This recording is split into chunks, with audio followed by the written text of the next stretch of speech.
నమస్కారం. ఏటీవీలో స్వాగతం. మరి కొద్దిసేపట్లం సంచలన వార్తలు.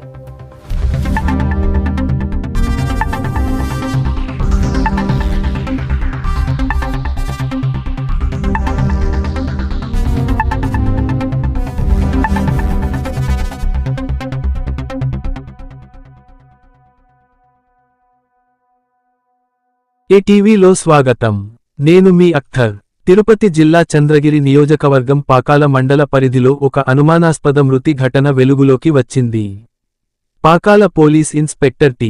చిన్న గోవిందు తెలిపిన వివరాల ప్రకారం చంద్రగిరి మండలం తొండవాడ గ్రామానికి చెందిన చలమచర్ల ప్రవీణ్ కుమార్ మార్చి 28న తన కుటుంబ సభ్యులకు తెలిపి పాకాల మండలం పులివర్తివారిపల్లి గ్రామంలోని తమ మామిడి తోటకు వెళ్లాడు. అనంతరం ఏప్రిల్ 2 వరకు కుటుంబ సభ్యులతో ఫోన్లో సంప్రదింపులో ఉన్నాడు.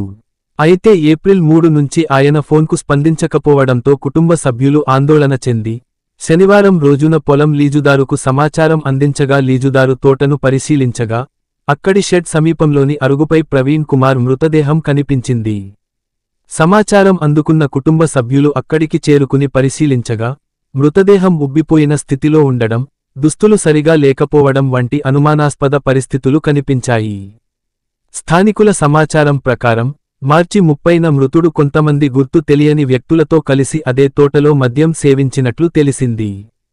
కుటుంబ సభ్యుల ఫిర్యాదు మేరకు పాకాల పోలీస్ స్టేషన్లో కేసు నమోదు చేసి పోలీసులు దర్యాప్తు ప్రారంభించి మృతదేహాన్ని పోస్టుమార్టం నిమిత్తం ప్రభుత్వ ఆసుపత్రికి తరలించారు.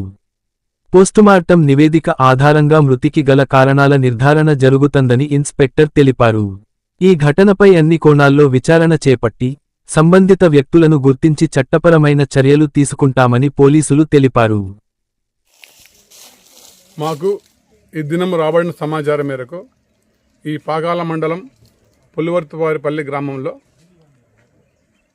చలంచెర్ల ప్రవీణ్ కుమార్ అనే వ్యక్తి ఇక్కడ వ్యవసాయం చేస్తూ ఇక్కడే పొలం పనులు చేసుకుంటాడు. అతని సొంత ఊరు చంద్రగిరి మండలం తొండవాడ గ్రామం మరియు పంచాయతీ.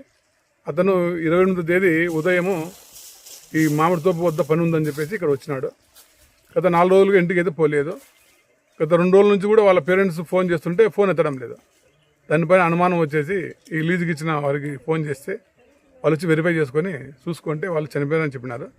సో దాని మేరకు ఆ చనిపోయిన వ్యక్తి తల్లిదండ్రులు ఇద్దరు కూడా వచ్చి చూసుకొని ఇక్కడ అతను బట్టలు లేకుండా పడి ఉండడం చూసి, శరీరం ఉబ్బిపోయి ఉండడం చూసి వాళ్ళు అనుమానం వ్యక్తం చేస్తున్నారు.